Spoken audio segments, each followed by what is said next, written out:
sou de Elias Fausto, uma pequena cidade próxima a Campinas, mas com 2 anos meus pais foram para São Paulo, então praticamente eu vivi na capital de São Paulo. Muito pobres. Papai foi sempre pedreiro e de início nós moramos na roça, depois em São Paulo, uma vida assim muito precária também. Nós começamos morando em porão, depois numa casa muito simples e enfrentando o que era a periferia de São Paulo naquele tempo. E tive uma grande graça de mamãe me colocar num colégio particular das Irmãs da Providência de Gape, onde justamente fiz o que se chamava, naquele tempo, curso primário. E foi uma grande graça, porque lá já encontrei Maria Auxiliadora, encontrei um padre salesiano que era animadíssimo, que fazia uma catequese muito viva com a gente. Eu já começo a dizer que, vendo aquele padre, eu que já queria ser padre, porque é interessante isso, eu não conheço um tempo na minha vida em que eu não quis ser padre. Pode parecer estranho, mas é a minha realidade. Mas vendo aquele padre, Padre Geraldo Martinelli, salesiano, eu dizia comigo mesmo, eu quero ser padre como este padre. E Deus foi maravilhoso comigo, me encaminhou para o colégio salesiano, e aí aconteceu toda a minha vida de padre e salesiano. Eu tive de início um irmão, José Carlos, e tivemos uma boa convivência. Quando, passado um bom tempo, nasceu uma irmã, e foi uma alegria, porque durante muito tempo vivemos somente nós dois, né? Uma alegria, mas logo em seguida eu fui para o seminário. Eu me recordo muito bem que na manhã, quando tive que sair de casa para pegar o trem, era assim naquele tempo, ir para o seminário, eu fui para o berço da minha irmã para me despedir dela. É claro, ela era nenê, e foi quando eu me comovi, eu chorei mesmo. Não tinha chorado antes, não chorei depois, mas quando beijei a minha irmã no berço, a comoção foi muito grande. Daí para frente, eu não tive mais como conviver com os meus irmãos, porque eu fui para o seminário com 12 anos. Naquele tempo era assim.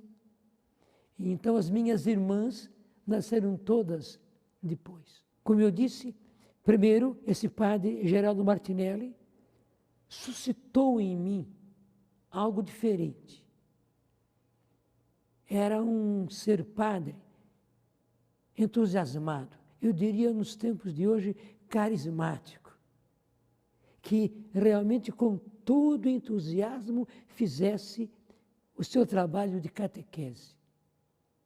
Eu como ele fazia? A primeira coisa foi isso que aconteceu comigo. Depois, eu era coroinha e tinha um zelo fora do comum, acólito, se diz nos tempos de hoje.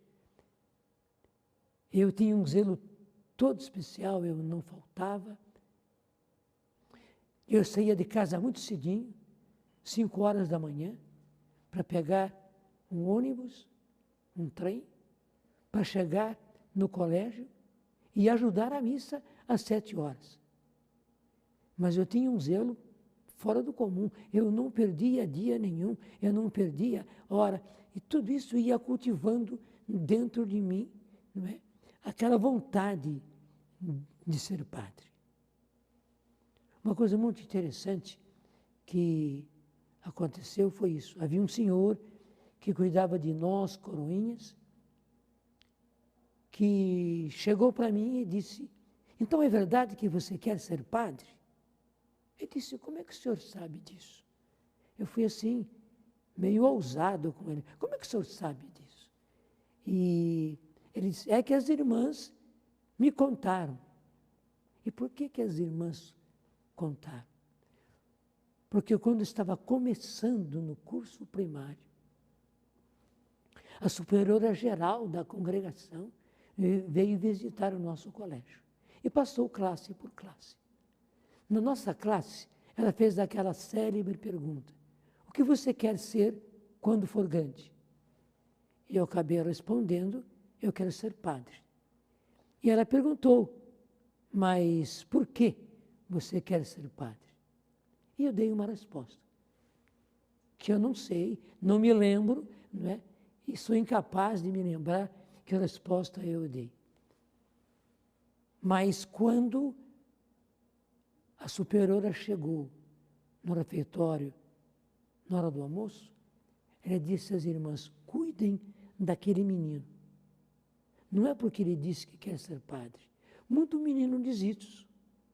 Mas a resposta que ele deu, por que você quer ser padre, supera a idade dele. Então, cuidem dele. E as irmãs cuidaram de mim.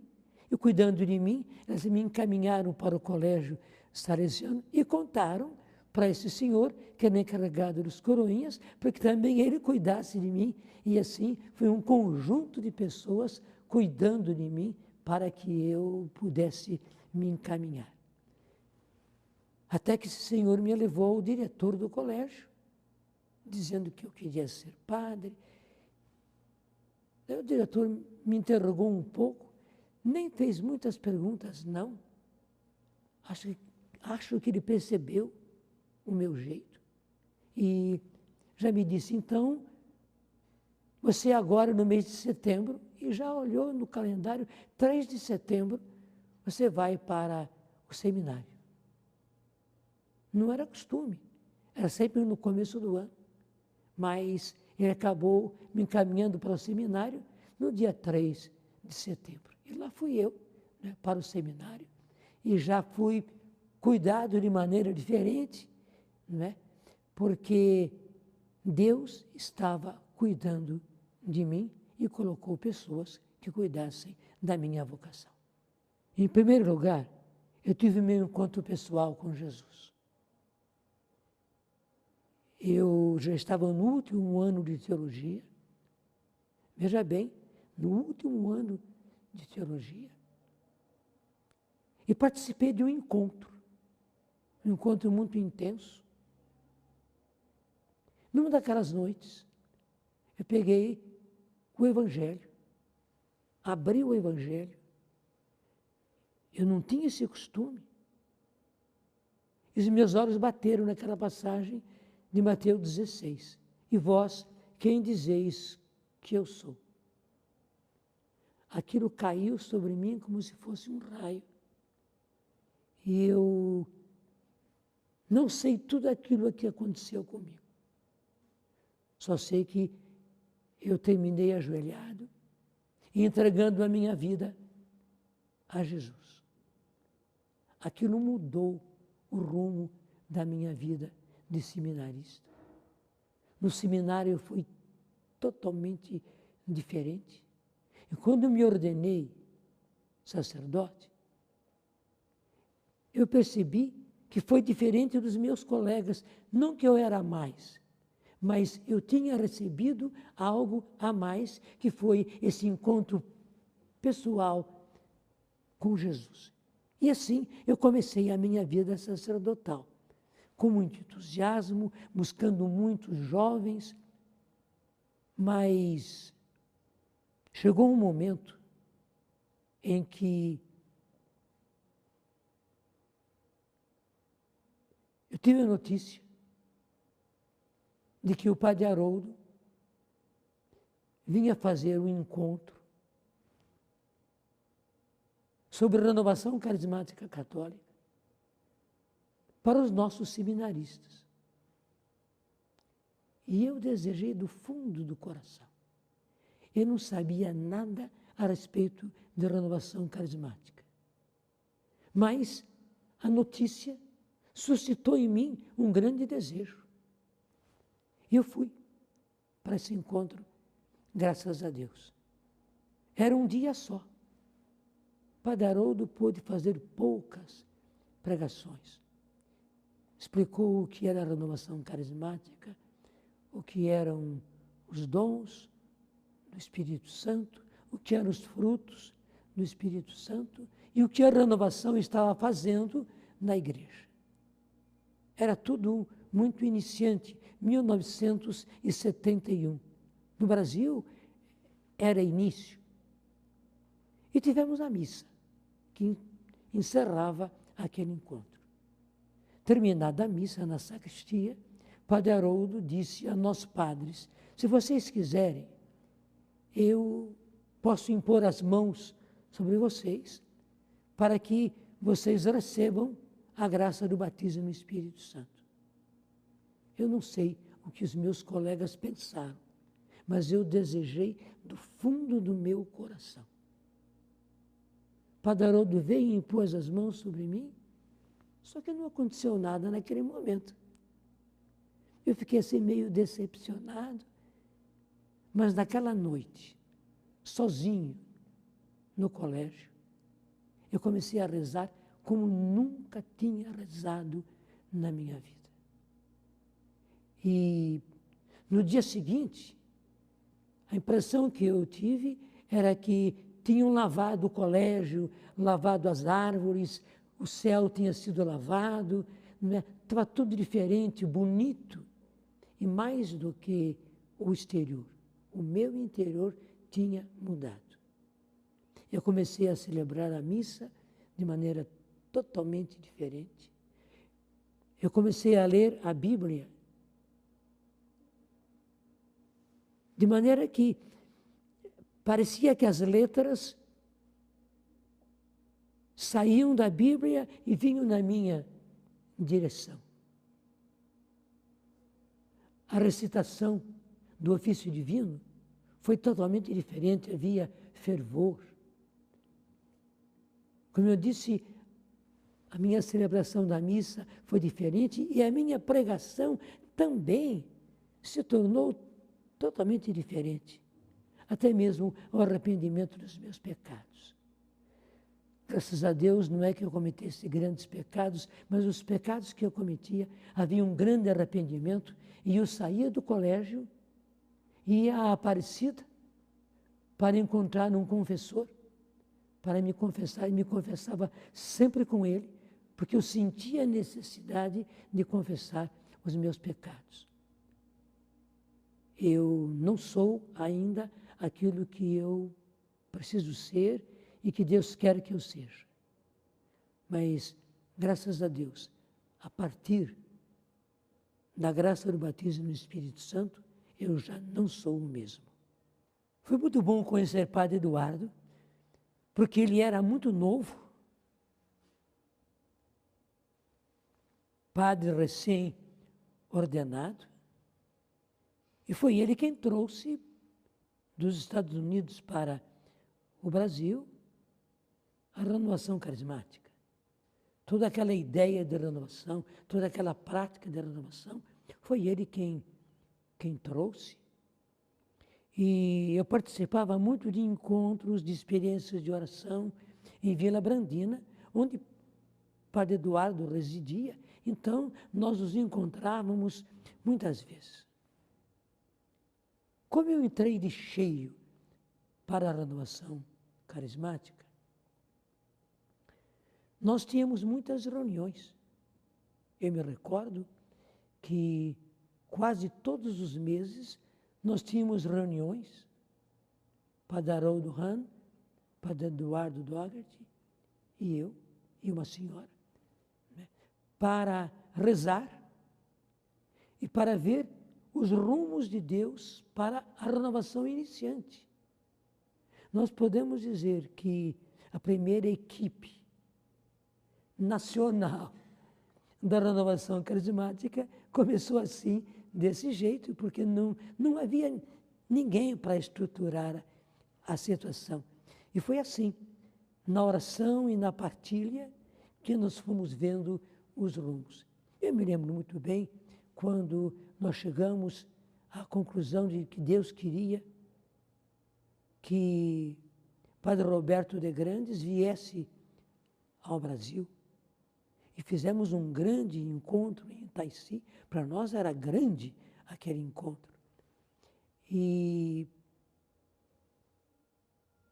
Padre de Grandes trouxe para nós a novidade dos dons na prática.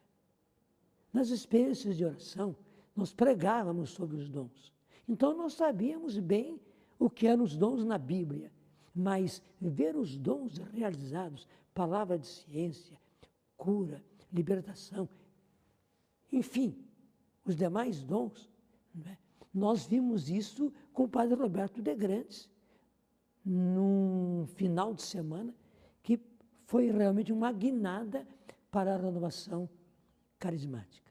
Então, foi dessa forma, com esses encontros todos, com essas partilhas todas, que eu conheci Padre Eduardo Doggart, e mais do que tudo, a riqueza que é Padre Eduardo Doggart.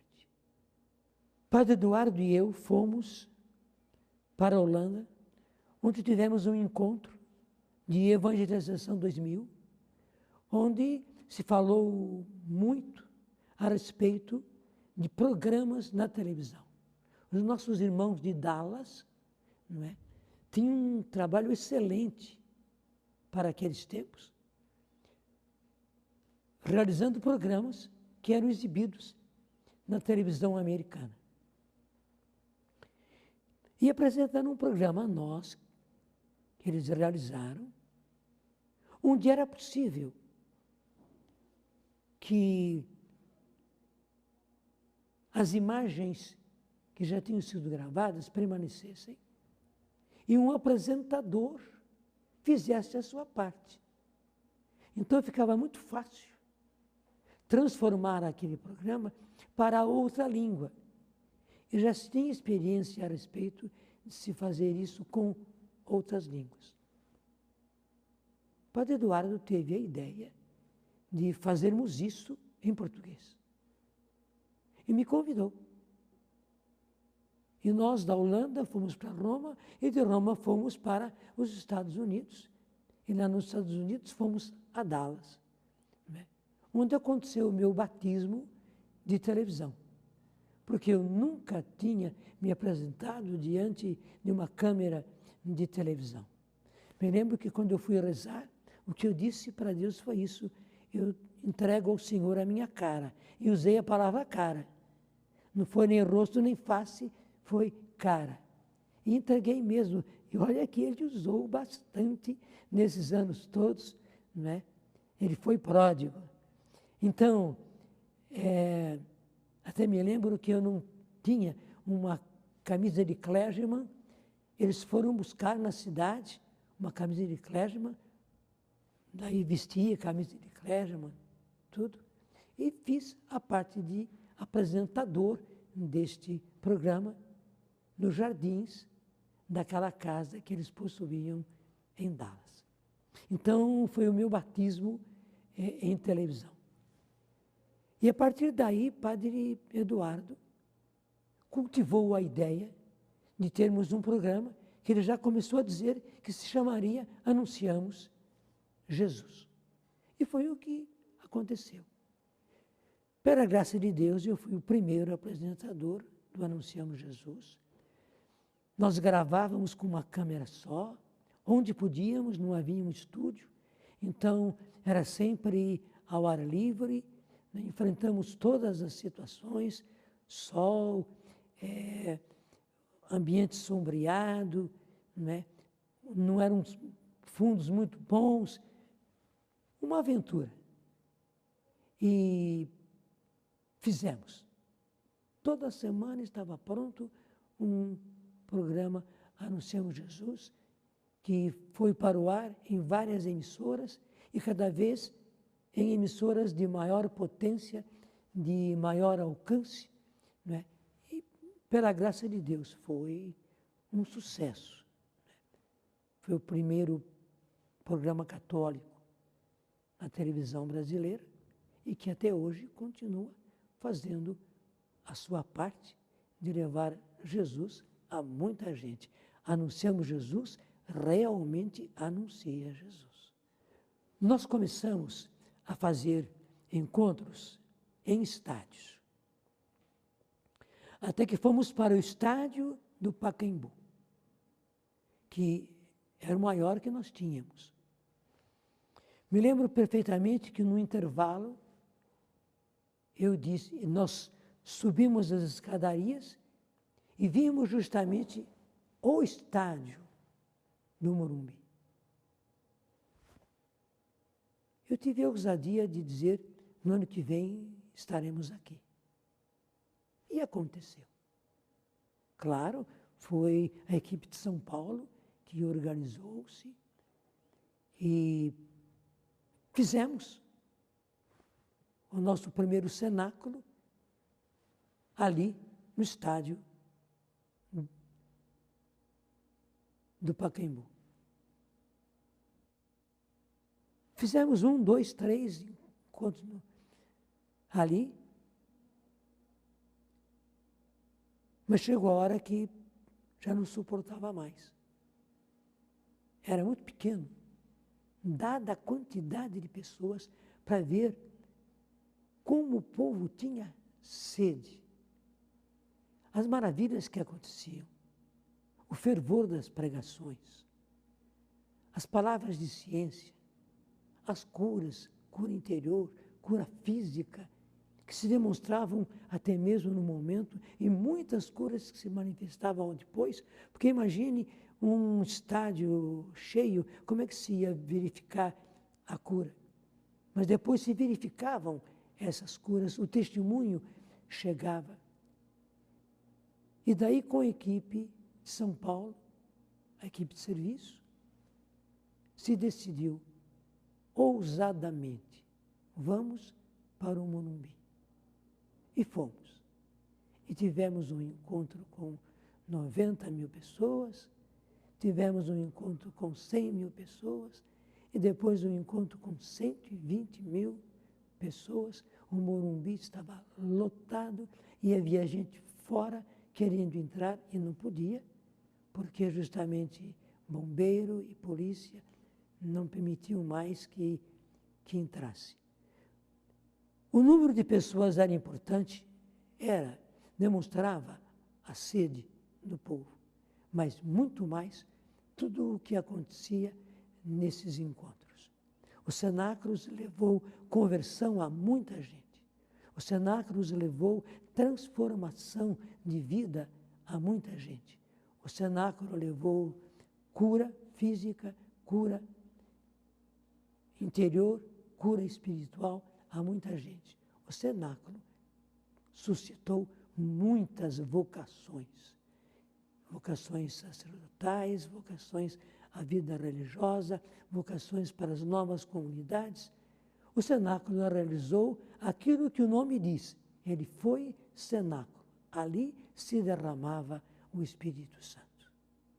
Ainda nos anos 70, eu trabalhava com jovens. E do Antônio, que era bispo da Diocese de Lorena, do Antônio Afonso de Miranda,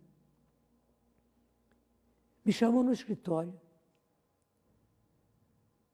e ele estava com o documento Evangelho Anunciante, que eu não conhecia, porque não tinha saído ainda. Apenas os bispos tinham recebido a chamada edição típica.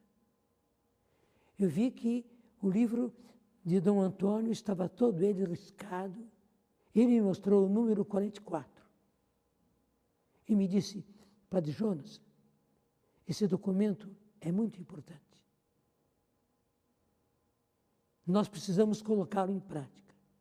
Uma vez que o senhor trabalha com jovens, comece com jovens, porque com os jovens é mais fácil. E eu disse para Dom Antônio, eu vou rezar, vou pensar e lhe trago a resposta. E realmente, eu fiz um esquema de um encontro que demoraria 2 anos. Mensalmente os jovens haveriam de se encontrar, tendo uma palestra doutrinal, uma palestra vivencial, um bom momento de oração, uma boa celebração da Eucaristia. E começamos. Porque aquele número 44 do documento de Paulo VI, falava justamente de uma catequese para jovens. Foi o que nós começamos a fazer intensivamente. Depois de 2 anos, eu vi que aqueles jovens estavam muito preparados e muito dispostos. No último encontro que nós teríamos, na festa de Cristo Rei, um final de semana inteirinho, eu tive a ousadia de fazer para aqueles jovens um desafio. Quem quer, quem está disposto a deixar a sua casa, a sua família, seus estudos, seus trabalhos, até mesmo o seu namoro, e vir viver em comunidade, para vocês fazerem aquilo que eu faço com vocês. E para meu espanto, uma turma muito grande ficou em pé. Eu disse, vocês não entenderam nada, sentem-se. E carreguei as cores, dizendo, vocês têm que deixar a sua casa, a sua família, vocês têm que deixar os seus estudos, até mesmo o seu namoro. E fui explicando para eles. Quem assim mesmo está disposto a dar este passo? E um grupo igualmente grande se levantou. Então eu disse, então façam o seguinte, quem realmente puder se desvencilhar dos seus trabalhos, dos seus estudos, para vir viver em comunidade. E quem conseguir a licença dos seus pais, porque é preciso que você tenha a licença dos seus pais.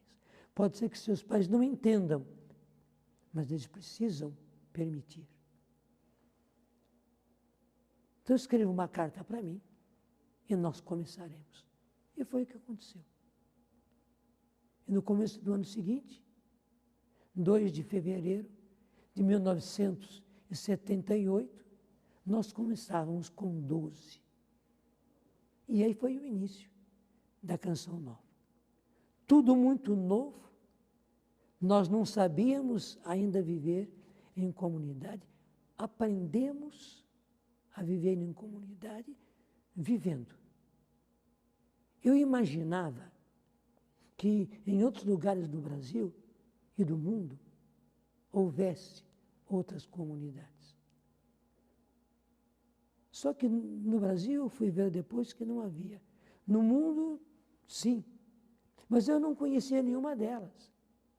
Nós começamos e durante vários anos nós éramos sozinhos. Foi uma aventura. Mas os frutos estão aí. Hoje a Canção Nova, graças a Deus, tem mais de 1.300 consagrados e toda essa obra que se criou. E essa obra só existe por causa dos missionários, por causa dos consagrados. Deus honrou a sua palavra. Ele chamou e ele fez com que uma multidão viesse e uma multidão realizasse uma obra digna de Deus. Eu tinha ideias de uma vida em comunidade. Porque, como eu vim da vida religiosa, eu percebia que era mais produtivo o que se fazia em comunidade. Mas, na verdade, foi uma inspiração. Eu ia para esse encontro na festa de Cristo Rei, de trem, naqueles tempos. Nós já estávamos nos anos 70. E na viagem veio fortemente esta ideia de fazer esse convite aos jovens de virmos viver em comunidade.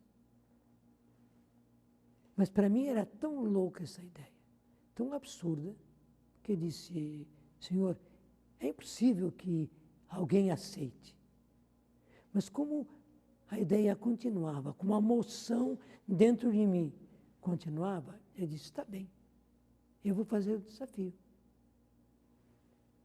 Se é vontade sua, alguém vai levantar. Se não levantar, é porque a ideia é minha. E como eu contei, não somente um, nem dois, mas uma multidão levantou, nem todos puderam deixar tudo, mas 12 começamos. Eu preciso dizer que, quando eu fiz o desafio, eu disse, quem está disposto a dar 1 ano para Deus? Então, como eu disse 1 ano, vários desses que começaram, terminado 1 ano, terminado um 2º ano, no máximo o 3º ano, voltaram para a sua vida comum. Mas outros vieram. Mas, desses primeiros, há um caso muito especial. Luzia Santiago estava nisso tudo. Ela participou do catecumenato, ela estava nesse encontro na festa de Cristo Rei, e estava quando eu fiz esse desafio. Ela conta que, quando fiz o desafio, no coração dela veio o seguinte, isso não é por 1 ano só. Se eu me levantar, vai ser para sempre, para a vida toda. Então ela se reteve na cadeira e não levantou-se. Quando eu repeti o desafio, explicando bem, né, nesse tempo, ela já tinha ouvido a explicação, ela foi à Bíblia. E na abertura da Bíblia caiu aquela passagem. Quem não estiver disposto a deixar pai, mãe, família, por amor de mim, do Evangelho, não é digno de mim. Ela levantou-se. E é que está até hoje. E pela presença dela, pelo papel que ela desenvolveu na Canção Nova desde o início, eu não posso negar, ela é cofundadora. Deus a havia escolhido para cofundadora. Ela ficou para sempre, está até hoje, e eu tenho certeza, ela ficará até o céu. Eu percebo que a Canção Nova, que foi a primeira comunidade de vida no Brasil, é uma inspiração do Espírito. Foi uma ação direta do Espírito Santo. Eu fui um instrumento usado, mas foi uma ação do Espírito Santo. E bonito, que depois vieram surgindo pelo Brasil muitas e muitas e muitas comunidades. E hoje é uma coisa linda a quantidade de comunidades que nós temos por esse Brasil. E mais do que isso, o trabalho que elas estão fazendo. E mais ainda, como a igreja está olhando para essas novas comunidades. É uma realidade que a igreja contempla.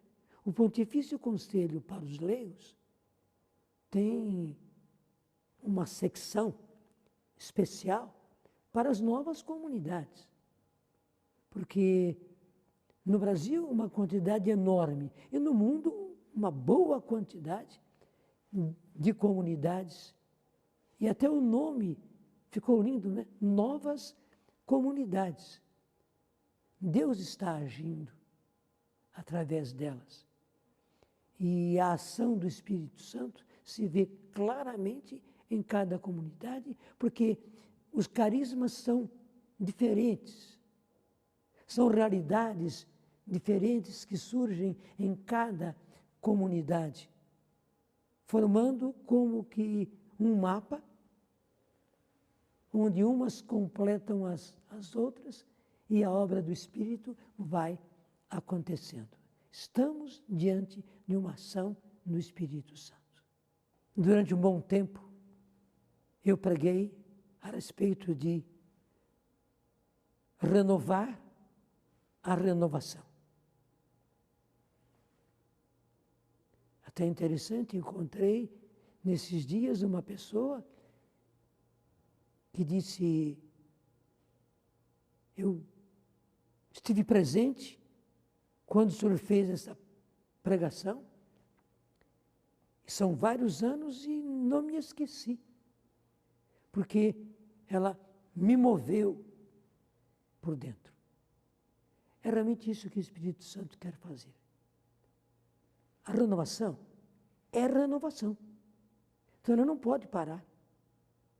E o Espírito Santo quer renová-la. E Ele quer que ela se renove. Portanto, é preciso que, a partir dos líderes, e a partir também dos simples participantes da renovação, a renovação se renove continuamente. Porque o Espírito Santo é novo, ele traz novidade. Então, o que eu espero da renovação é que ela se renove e que seja cada vez mais aquilo que o Espírito Santo quer. Renovação carismática católica. Portanto, sempre se renovando e levando renovação às pessoas. Católica. Cada vez mais católica. Na igreja, na doutrina da igreja, nos sacramentos, com Maria, renovação carismática católica. Carismática. Os carismas não podem deixar de existir. E os carismas precisam ser vivos. Reaviva o carisma de Deus que está em ti. Recebemos a graça do batismo no Espírito Santo, recebemos, não há dúvida. Temos que colocar os carismas em prática. Temos que deixar que o Senhor use a cada um de nós nos seus dons. Para quê? Para a renovação. Uma coisa interfere na outra. A renovação carismática católica faz com que a ação do Espírito se realize e a chama de Deus vai acontecer cada vez mais. Eu tenho grandes esperanças quanto à renovação carismática católica. Ela só não irá bem se nós formos mal.